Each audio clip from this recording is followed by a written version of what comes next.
Un Chinois en quarantaine a publié un message sur le fait de souffrir de la faim pendant 10 jours. Maintenant, il est emprisonné depuis 10 jours.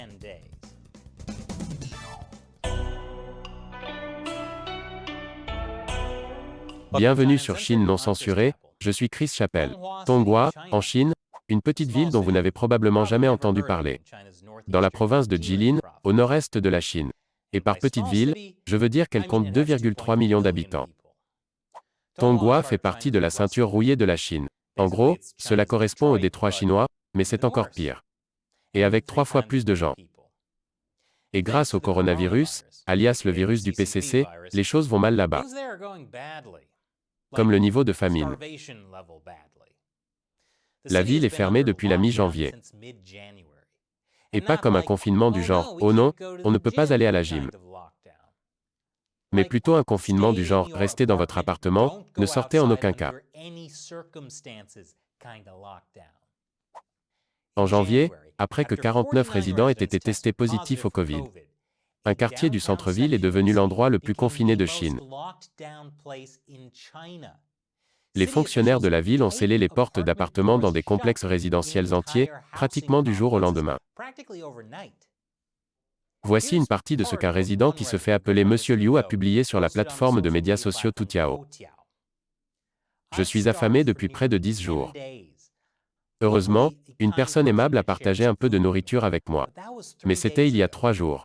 Toute la ville a été empêchée de sortir sans préavis. Mon immeuble est en quarantaine depuis 10 jours, sans nourriture, sans rien.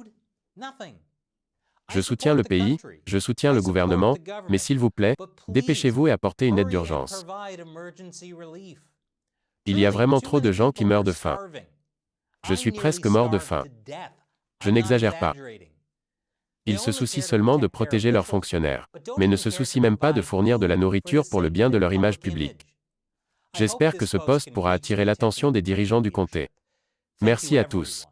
J'assume l'entière responsabilité de mes paroles. Le bureau de la sécurité publique de Tonghua City a réagi, en publiant une capture d'écran de ce message sur les médias sociaux avec le mot « faux » écrit dessus. Et ensuite, pour aider M. Liu, qui était affamé depuis 10 jours. Ils l'ont mis en prison pour 10 jours. Pourquoi? Eh bien, d'après la police, il mentait. Liu mentait pour attirer l'attention et pour avoir des opinions. Sachant qu'il avait de la nourriture à la maison. Et qu'il avait reçu des vivres du personnel du réseau communautaire. Mais il a inventé de toutes pièces des mensonges tels que « J'ai eu faim pendant presque 10 jours ». Le comportement de Liu a constitué une calomnie et un trouble à l'ordre public. En guise de sanction, Liu a été détenu pendant 10 jours et condamné à une amende de 500 yuan, soit environ 80 $ américains. Au moins, quand vous êtes en prison, ils vous nourrissent.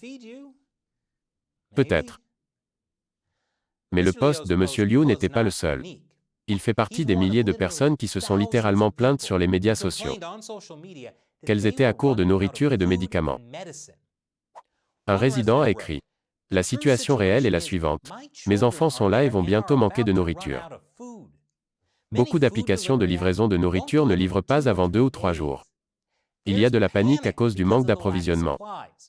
Il y a une grave pénurie de personnel médical. Nous ne pouvons pas tenir plus longtemps. Personne ne répond à nos appels. Quel service pourrions-nous appeler à l'aide? Je demande au gouvernement national une aide d'urgence. » Et cette personne dit « Tout le monde est prié de prêter attention au confinement de la ville de Tonghua. 1. Il y a plus de 200 cas confirmés. 2. Les biens de première nécessité sont en très faible quantité. 3. Les travailleurs médicaux sont surchargés et manquent de personnel. 4. Le confinement a fait que de nombreuses personnes n'ont pas assez de nourriture. 5. Il n'y a pas eu de réponse aux problèmes des gens. 6. Le pays et la société ne font pas attention. Et puis il y a ce post plein d'espoir.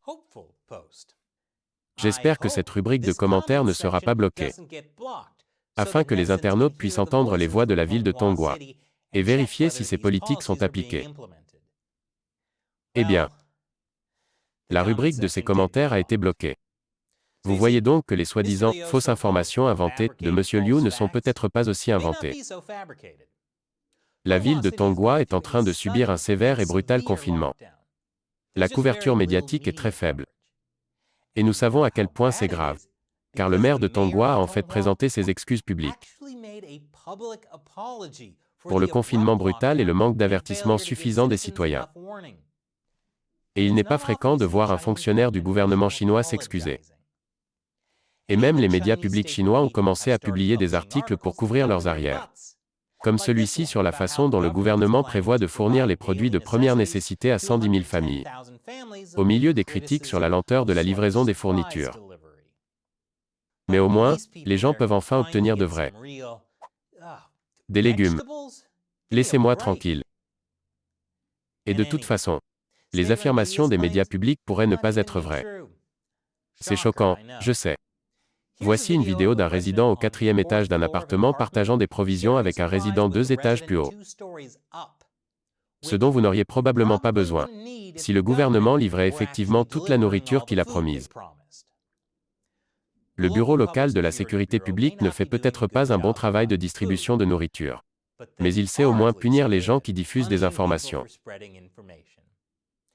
Pour dissuader d'autres personnes de se plaindre en ligne, ils ont diffusé une vidéo des excuses de M. Liu, où il admet avoir répandu illégalement des rumeurs. Après toute cette situation, je reconnais mes erreurs. Je n'aurais pas dû répandre de fausses informations pendant la pandémie. Je n'aurais pas dû non plus faire passer un mauvais quart d'heure aux fonctionnaires. Je reconnais que c'est ma faute. À l'avenir, que ce soit en public ou sur Internet, je ne dirai plus rien de façon impulsive et j'éviterai tout discours inexact sur les faits. C'est certainement un problème que j'ai.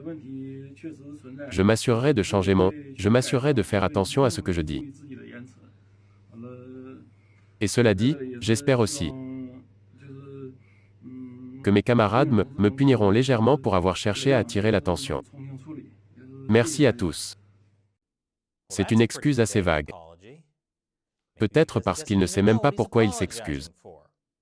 Son message sur les médias sociaux n'était qu'un dernier recours après avoir été ignoré par les autorités. Malgré son message disant « Je soutiens le pays, je soutiens le gouvernement ». Mais dans la Chine communiste, même si vous soutenez le gouvernement, cela ne veut pas dire que le gouvernement vous soutiendra. Et maintenant, il est temps pour moi de répondre à une question d'un téléspectateur. Qui soutient Chine non censurée sur Patreon? Joshua Weiss pose la question. Chris, dans votre récente vidéo sur la fille de Xi Jinping, vous avez dit d'arrêter de donner de l'argent au PCC par le biais d'investissements et d'acheter des produits chinois. Pensez-vous que nous devrions également éviter les voyages touristiques? Oui. Arrêtez de voyager en Chine continentale. Je ne sais pas pourquoi quelqu'un s'y rendrait maintenant, étant donné qu'ils peuvent détenir arbitrairement certains individus. Mais même en dehors de cela, si vous visitez la Chine, tout ce que vous achetez, tout l'argent que vous dépensez pour les billets de train et les attractions touristiques, une partie de cet argent va soutenir le Parti communiste chinois. Le Parti communiste commet un génocide. Et un génocide n'est pas gratuit. Si vous aimez la culture chinoise, je vous suggère de visiter le pays dynamique, amical et démocratique qu'est Taïwan, qui regorge également de délicieux marchés nocturnes. Vous savez, quand nous pourrions tous voyager à nouveau. Merci pour votre question, Joshua. Faites comme Joshua, et rejoignez-nous sur patreon.com/ChinaUncensored. Une fois de plus, je suis Chris Chappell. Merci d'avoir regardé Chine non censurée.